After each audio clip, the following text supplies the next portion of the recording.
ಇಲ್ಲಿ ತನಕ ಸಾಕಷ್ಟು ಸಂಗತಿಗಳನ್ನು ಮಾತಾಡಿದ್ದೀವಿ. ಅದಕ್ಕೆ ಏನು ಅಂದರೆ ತಜ್ಞರು ಹೇಳ್ತಾ ಇದ್ರು, ಇದು ಒಂದು ದಿನಕ್ಕೆ ಒಂದು ಕಾಲಕ್ಕೆ ಮುಗಿಯುವಂಥದ್ದಲ್ಲ, ಇದನ್ನೇನೆಂದರೆ ದಿನಗಟ್ಟಲೆ ಮಾತಾಡಬೇಕು ಅಂತ.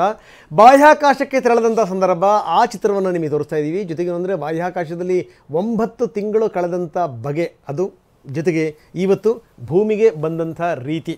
9 ತಿಂಗಳ ನಂತರ ವಾಪಸ್ ಬಂದಾದ ಮೇಲೆ ಇಡೀ ಜಗತ್ತಿನಲ್ಲಿರುವಂಥ ಸಂಭ್ರಮ. ನಾವು ಗುಜರಾತ್ ತೋರಿಸ್ತಾ ಇದ್ದೀವಿ ಅತ್ಯಂತ ಸಹಜವಾಗಿಯೇ, ಯಾಕಂದರೆ ಸುನೀತಾ ವಿಲಿಯಮ್ಸ್ ಅವರ ತವರು ಗುಜರಾತ್, ಅವರ ತಂದೆ ಗುಜರಾತಿನವರು.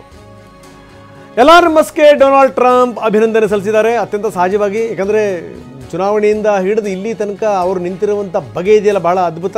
ಜೊತೆಗೇನು ಅಂದರೆ ಒಂದು ಸಂಸ್ಥೆ ಪರ್ಯಾಯವಾಗಿ ಎಷ್ಟರ ಮಟ್ಟಿಗೆ ಸದೃಢವಾಗಿ ಬೆಳೆಯಬಲ್ಲದು ಅನ್ನಲಿಕ್ಕೆ ಬೆಸ್ಟ್ ಎಕ್ಸಾಂಪಲ್ ಎಲಾನ್ ಮಸ್ಕ್ಗೆ ಡೊನಾಲ್ಡ್ ಟ್ರಂಪ್ ಅಭಿನಂದನೆ.